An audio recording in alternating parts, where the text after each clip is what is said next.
Ito guys, no, bagong concept, play to learn and earn. Itong NFT project na to is Goga. So ang website nila ay goga.ai. Ang maganda dito, yung team nila is incubated by X3 English, isang global edtech company na headquarters nila ay Hanoi, Vietnam.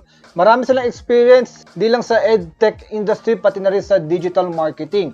May kita sa kanilang white paper, yung mga credentials po, pati yung mga talents itong company na to kung saan nanggaling. So may kita natin dito yung mga experiences ng mga team sa kanilang white paper, at yung advisors nila ay galing sa Harmony, pati mga ex-Google software engineers with partners sa CoinCo, Harmony mismo, pati X1K Ventures. At di lang yon, mayroong website mismo ang X3 English. 2016 pa po sila. Legit na company kasi marami na rin learners sa platforms nila. Pati 17 top corporation ang gumagamit ng mga programs nila. So yung programs nila is more about teaching English. So yun po yung Goga. So matututo kayo kung paano mag-English, hindi lang magsalita, pati yung mga grammars. Then kikita kayo. With that, i-explore natin yung kanilang website, yung white paper, yung social sila, pati lalaruin natin yung kanilang demo sa kanilang Google Play Store. Hi guys, I'm John aka Soral.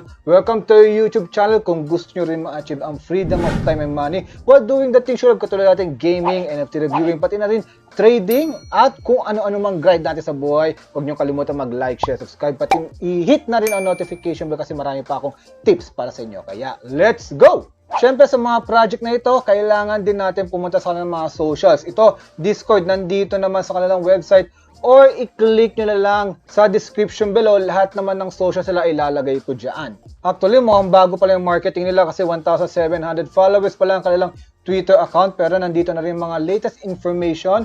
Then yung Discord nila, konti pa lang sila, 378. Pero maganda dito, pag nakauna ka is may mga rewards na sila like invite contest na maaari kayong makakuha ng 1 NFT or mga whitelist para sa upcoming NFT sale nila.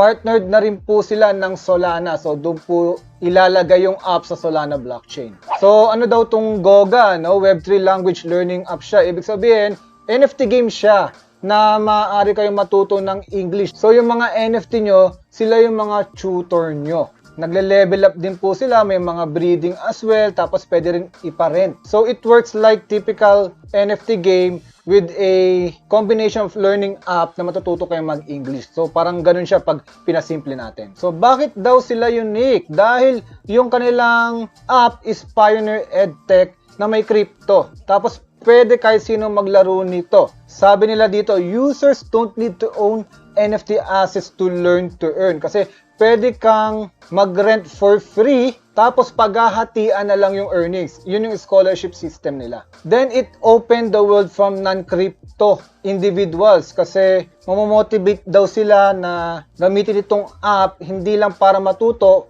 para din kumita ng cryptocurrency. Speaking of cryptocurrency, ang token nila is GG. Ito na rin mag-a-act as governance token pati utility token. Pero meron silang exclusive currency na Goga Gem. So makikita natin sa kanilang white paper na 3,200,000,000 tokens ang i-release nila sa Goga. Then yung Goga Gem naman is currency to dun sa app. Tapos ito yung gagamitin mo sa pang-open ng treasure chest or pang-swap sa mismong GGT na token. Based sa kanilang allocation, nakalock naman po yung mga nakabili ng pre-seed, seed, private.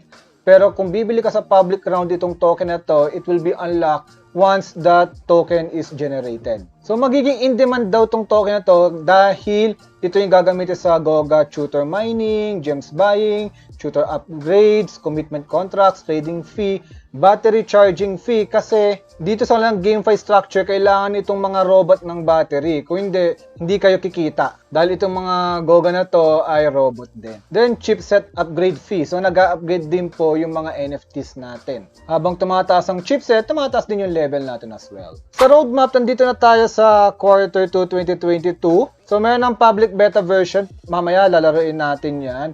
So on quarter 3 2022, maybe this is next month, the NFT will be on sale na. Then the testnet and marketplace will be released. On quarter 4 2022, we can expect that the learn to earn mode will be launched. Then the PVP launch kasi may mga pa-tournament din po sila. For more details, I highly suggest na daanan nyo yung white paper kasi nandito lahat from the plot of the project, no, or the game itself. Then, paano yung mga earning mechanism po dito. Then, yung mismong structure ng kanilang magiging GameFi. Yung iba dito is will be revealed once marketplace launch. Yung iba naman under development pero may mga details na dito like the activity system. So ito yung maganda kasi nakakap kung hanggang kailan tayo pwedeng maglaro, which is nakakap din yung earnings or tries, no, para maglaro ng kanilang play to learn and earn system. So mata-download ito sa kanilang Google Play Store pati sa kanilang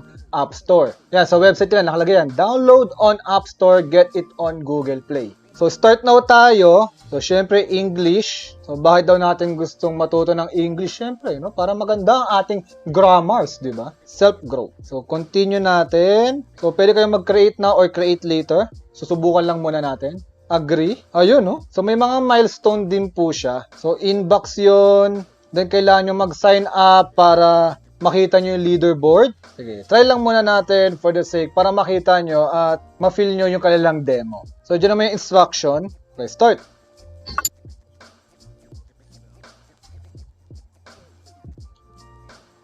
So, ipapattern mo pala. Yan. Oh, hello. Ayan. Nakatanggap siya regalo. Thank you daw. Ayun. They are. Galing ah. I am. Tapos meet. Dali lang pala ito eh. Okay. You are. Tumuro sa akin eh. Nice to meet you. It is. Una, nangangapa pa ako, no? So, nagsorry siya. Lalaki siya. Goodbye.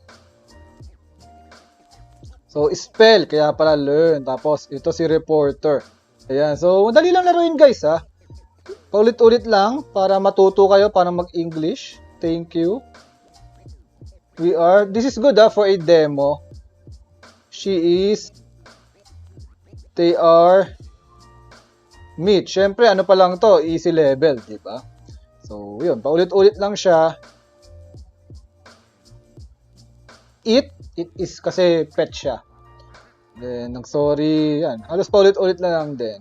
Tapos si reporter, then, goodbye. Nice! So, pwede natin i-next. So, after that, pupunta kayo sa next na level. So, ito yung kanilang demo version. So, I highly suggest na download yun. I-try nyo. May potential to. Mag-earn balang araw. Kaya, at the very least, ma-practice na, mabihasa na kayo sa English na.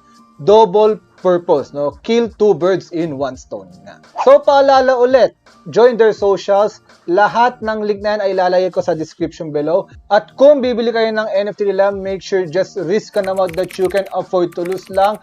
And make sure always na mag-e-enjoy kayo at meron kayong purpose kung papasok kayo sa project na ito. Once again, I'm John aka Soral. Kung nagustuhan mo tong episode na to, huwag mong kalimutan mag-like, share, subscribe, pati i-hit na rin ang notification bell. Gusto ko rin marinig ang tinig mo sa comment section below. Hanggang sa muli guys! Babu!